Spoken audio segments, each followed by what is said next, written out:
नमस्कार, आप देख रहे हैं यूपी तक आपके साथ। मैं हूं अमित तिवारी। खबर बड़ी है और यूपी के शिक्षा मित्रों के सपने से जुड़ी है। तो क्या सपना टूट गया है यूपी के शिक्षा मित्रों का? हजारों की संख्या में प्रदर्शन करने वाले वो शिक्षा मित्र, क्या है मामला आपको बता दूं जल्दी से।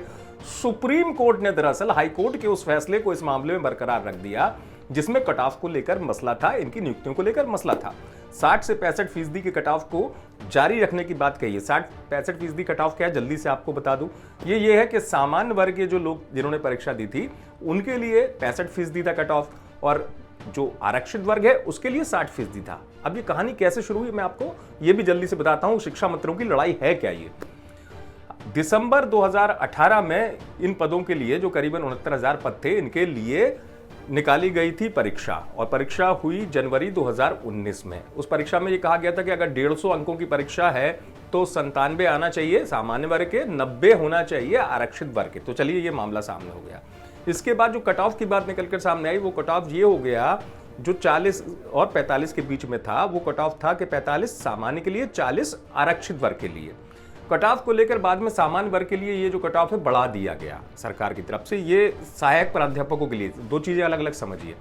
एक थी परीक्षा इस तरीके से जो पहले थी, और दूसरी थी सहायक प्राध्यापकों की 68,000 पदों के लिए। तो इसमें ये हुआ कि 65% कट ऑफ सामान्य, 60% आरक्षित वर्ग के लिए। इसी को लेकर हाईकोर्ट चले गए ये लोग। हाईकोर्ट ने योगी सरकार को राहत नहीं दी। योगी सरकार की हार हो गई थी उस वक्त, सिंगल बेंच थी वो। आपको ये भी बता दूं, इस मामले को समझना है।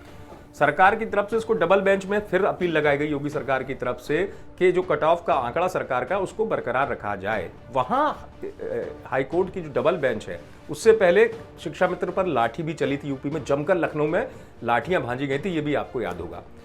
अब जब सरकार को हाईकोर्ट से राहत मिल गई योगी सरकार को, तो जो शिक्षा मित्र थे उन्होंने सुप्रीम कोर्ट का रुख अख्तियार किया, सुप्रीम कोर्ट चले गए। सुप्रीम कोर्ट में यही बात रखी गई कि हाई कोर्ट का जो फैसला है 60 और 65% का, इसको बदला जाए, और 40 और 45% का जो कट ऑफ है इन नियुक्तियों में उसको ध्यान में रखा जाए। तो सुप्रीम कोर्ट ने इन तमाम चीजों पर जो दलील पेश की गई इस पक्ष की तरफ से, चाहे सरकार की पक्ष से करी गई हो, शिक्षा मित्रों की तरफ से पेश की गई हो, उन सभी चीजों को कोर्ट ने बड़ी बारीकी से सुना। हाई कोर्ट का जो फैसला था कि कट ऑफ 60 और 65, यानी 65 सामान्य के लिए और 60 आरक्षित वर्ग के लिए, उसको बरकरार रख दिया है। अब इस फैसले का आप सुप्रीम कोर्ट के आने का मायने आप साफ तौर पर समझ रहे होंगे। इसके मायने साफ हैं कि यूपी के शिक्षा मित्र जो लड़ाई लड़ रहे थे उस मामले में सुप्रीम कोर्ट में उनकी हार हुई है, और यूपी सरकार का जो फैसला है वो बरकरार रहेगा, यानी योगी सरकार इस मामले में सुप्रीम कोर्ट में जीत गई है।